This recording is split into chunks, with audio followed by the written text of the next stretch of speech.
कौन बनेगा नेता। नगर निगम के चुनाव पास आने वाले थे। पूरे कानपुर शहर में टिकट को लेकर मारामारी शुरू थी, लेकिन सबसे ज्यादा चर्चा में वार्ड नंबर 40 की सीट थी। वो इसलिए क्योंकि इस बार वहां की सीट महिला के लिए आरक्षित थी। अब सवाल ये था कि चुनाव लड़ेगा कौन। इससे पहले ठाकुर साहब वहां से पार्षद थे और इस बार उन्होंने अपनी पत्नी सीमा ठाकुर को टिकट दिलवाई और ठाकुर साहब की शान के कारण सीमा जी ने 20,000 वोटों से चुनाव जीत लिया। अरे बधाई हो सीमा भाभी, अब तो आप वार्ड की पार्षद बन गई हैं।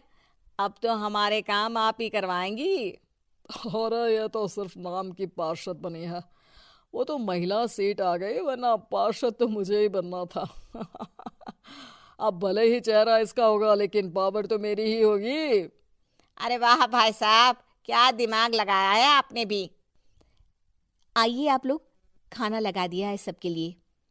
सीमा जी पार्षद बन चुकी थीं, फिर भी उनकी एक ना चलती। सारे काम ठाकुर साहब खुद ही संभाल लेते और जहां जरूरत पड़ती वहां सीमा जी का अंगूठा लगवा लेते। सीमा जी ज्यादा पढ़ी लिखी भी नहीं थी।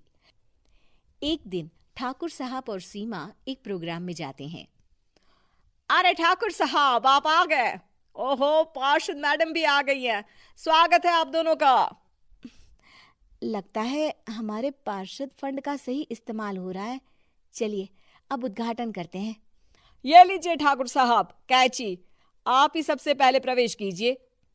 सब लोग आगे निकल जाते हैं और सीमा जी पार्षद होने के बावजूद भी पीछे खड़ी रह जाती हैं। वो देखती हैं कि वेलकम बोर्ड पर उनका नाम है, लेकिन महिला होने के कारण कोई उनका सम्मान नहीं कर रहा। अगले दिन एक आदमी उनके घर आता है। अरे ठाकुर साहब नमस्कार।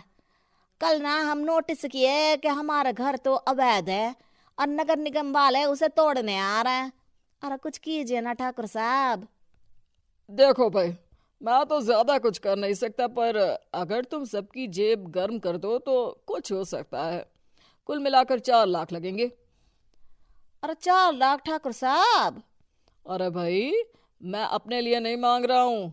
दरोगा है, इंजीनियर बाबू है, बड़े साहब है, सबको देना पड़ता है ना थोड़ा थोड़ा। बोलो है मंजूर?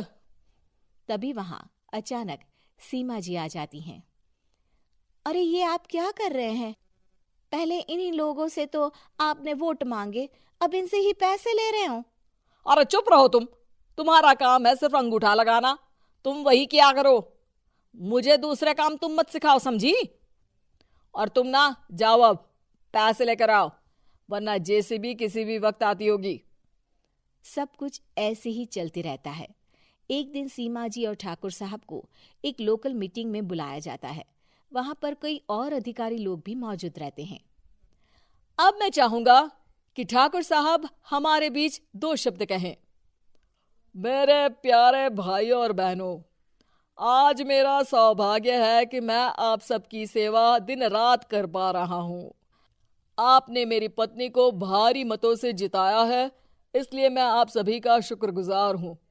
मैं आप सबसे वादा करता हूं कि हमेशा की तरह हमारे वार्ड में किसी को कोई तकलीफ नहीं आने दूंगा।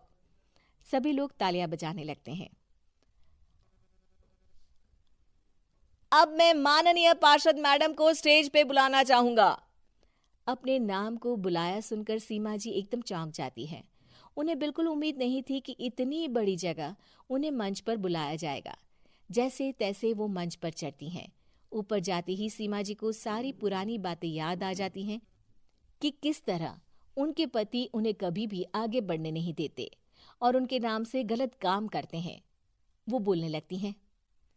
मैं आपके वार्ड की पार्षद सीमा हूं। आप में से बहुत कम लोग ही मुझे जानते होंगे, क्योंकि इससे पहले मुझे कभी ऐसा मौका ही नहीं मिला। सारे मौके मेरे पार्षद पति यानी आपके ठाकुर साहब ही लेते रहे, लेकिन आज ये मौका मुझे मिला है तो मैं इसे ऐसे ही नहीं जाने दूंगी। मैं आपको ये बताना चाहती हूँ कि आपके ठाकुर साहब मेरे नाम की आड़ में गैर कानूनी काम करते हैं, जिस पर अंगूठों के निशान मेरे होते थे। इसीलिए मैं अपनी गलती मानती हूँ और आज अपने पद से इस्तीफा देती हूँ, ताकि आगे से कोई गलत काम ना हो पाए। अब फैसला आप सबके हाथ में है कि आप हमें क्या सजा देना चाहते हैं। सीमा जी की बातें सुनकर ठाकुर साहब के चेहरे का रंग उड़ जाता है और वो शर्म से मुंह नीचा करके वहां से चले जाते हैं और पद से इस्तीफा देकर ही सही सीमा जी अपने आप में आत्मविश्वास महसूस करती हैं।